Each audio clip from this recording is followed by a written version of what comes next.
महत्वपूर्ण समाचार भावनगर बगदाणा विवाद में सौथी मोटा समाचार।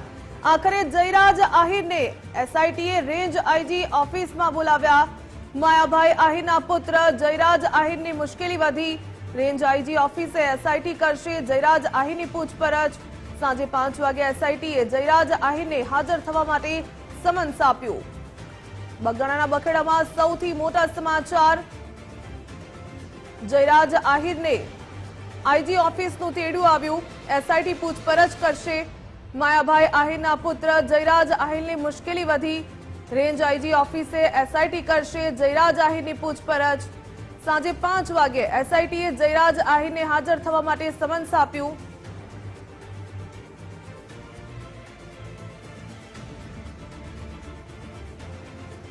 વધુ વિગત મેળવીએ સંવાદદાતા કૃણાલ બારડ પાસેથી અને સહયોગી વિકાસ મકવાણા પાસેથી પણ। પહેલા કૃણાલ આપની પાસે આવવા માંગીશ। બગદાણાના બખેડામાં સૌથી મોટા સમાચાર જયરાજ આહિરને એસઆઈટી નું તેડું આવ્યું। શું લાગે હવે કોઈ મોટો ધડાકો થઈ શકે? बिल्कुल जो बात करिए भाविका तो सौथी मोटो धड़ाको सीट छे तेना द्वारा करवामां आव्यो छे। जयराज जे आहिर छे तेनी पूछपरछ माटे तेने समन्स छे ते पाठववामां आव्युं छे। ચોક્કસથી અગાઉ પણ કહી શકાય કે જે પ્રમાણે નવનીત બાલદિયા છે તેના દ્વારા સીટે જે છે તેનું વિશેષ નિવેદન છે તે નોંધવામાં આવ્યું હતું। ત્યારબાદ ચોક્કસથી હવે એક બાદ એક જે ખુલાસાઓ થઈ રહ્યા છે તેને લઈને આજે સૌથી મોટા સમાચાર છે તે ચોક્કસથી અહીંયા મળી રહ્યા છે। જયરાજ આહિર છે તેને ચોક્કસથી સીટે જે સમન્સ આપ્યું છે 5 કલાકે જયરાજ આહિરને અહીંયા સીટ સમક્ષ જે છે તે હાજર થવાનું જે કહી શકાય સમન્સ છે તે પાઠવવામાં આવ્યું છે ને તેને લઈને ચોક્કસથી જોવાનું એ રહ્યું છે કે હવે શું જયરાજ આહિર છે તે સીટ સમક્ષ અહીંયા હાજર થશે કે કેમ કે જે પ્રમાણે સાયન્ટિફિક જે પુરાવાઓ છે તે પુરાવાના આધારે સીટ દ્વારા જે હવે કહી શકાય કે જયરાજ આહિર છે તેની કહી શકાય કે પૂછપરછ કરી શકે તેવી શક્યતાઓને લઈને ચોક્કસથી હવે આ જે સમન્સ છે તે સમન્સ પાઠવવામાં આવ્યું છે અને 5 કલાકે જયરાજ આહિરને અહીંયા રેન્જ આઈજી કચેરી ખાતે હાજર રહેવાનું જે ફરમાન છે તે કરવામાં આવ્યું છે અને તેને લઈને સૌથી મોટા જે સમાચાર છે તે અહીંયા મળી રહ્યા છે। શું જયરાજ આહિર અહીંયા પહોંચશે કે કેમ તેના ઉપર ચોક્કસથી સૌની નજર રહેશે। ભાવિકા જી કૃણાલ આપ જોડાયેલા રહેશો। વિકાસ આપની પાસે આવવા માંગીશ। નવનીત બાલદિયાએ ગુજરાત ફર્સ્ટની સાથે વાતચીતમાં ખુલાસો કર્યો હતો કે 15 જેટલા પુરાવા રજૂ કરવામાં આવ્યા છે અને હવે જયરાજ આહિરને બોલાવવામાં આવશે, ઉઠાવી લેશે પોલીસ। આ શબ્દો જે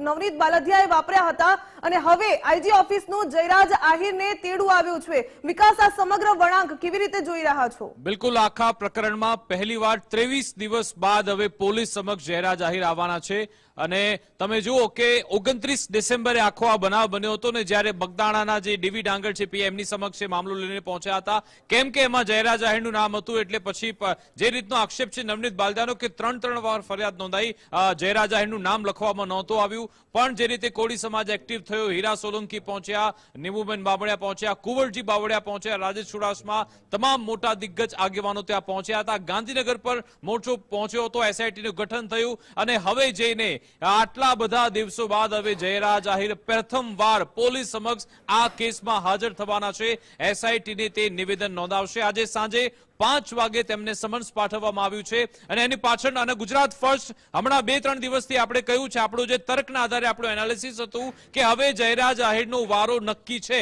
કેમ? કારણ કે પહેલા તમે જોયું 8 આરોપીની પૂછપરછ થાય છે, 2 પીએ જે આ કેસમાં સંકળાયેલા છે એમની પૂછપરછ થાય છે, નવનીત બાલદિયાની પૂછપરછ થાય છે તો પછી જયરાજ આહિરની પૂછપરછ તો બને જ છે અને એ સમાચાર સાચા સાબિત થયા છે। તર્કના આધારે અમે જે બતાવ્યું સાચું સાબિત થયું છે। આજે સમન્સ પાઠવવામાં આવ્યા છે જયરાજ આહિરને અને ત્યારબાદ એમની ઉલટ તપાસ થનાર છે કારણ કે પહેલા તો એક ઓડિયો ક્લિપ વાયરલ થઈ હતી જેમાં જયરાજ આહિર નવનીત બાલદિયાને પૂછે છે કે ભાઈ તું ક્યાં છે, તું શું બગદાણા છે, આ સંવાદ થયો હતો।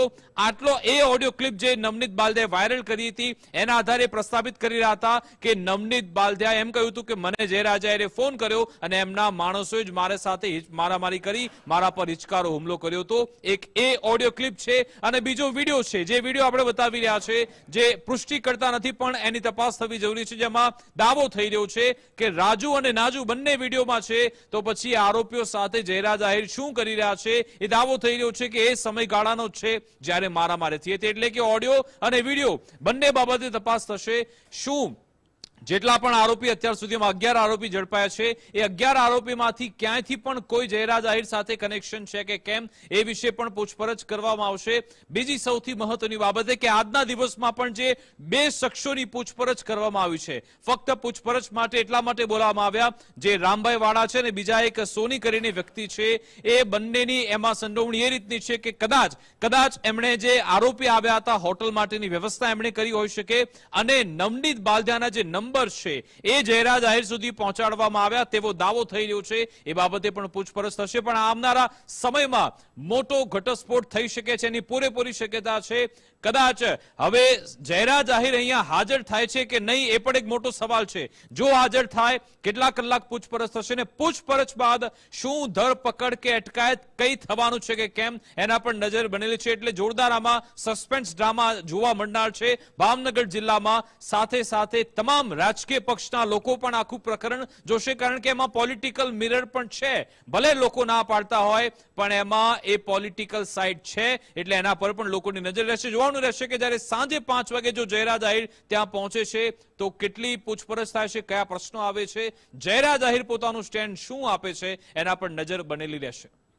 બિલકુલ વિકાસ અને કૃણાલ, આપ બંનેનો ધન્યવાદ. જે પ્રકારે હવે જયરાજ આહિરને આઈજી ઓફિસનું તેડું આવ્યું છે, ચોક્કસપણે હવે નજર રહેશે કે જયરાજ એસઆઈટીની સામે પૂછપરછ દરમિયાન કેવા ખુલાસા કરે છે, કે આ પ્રકારની વાતચીત થાય છે.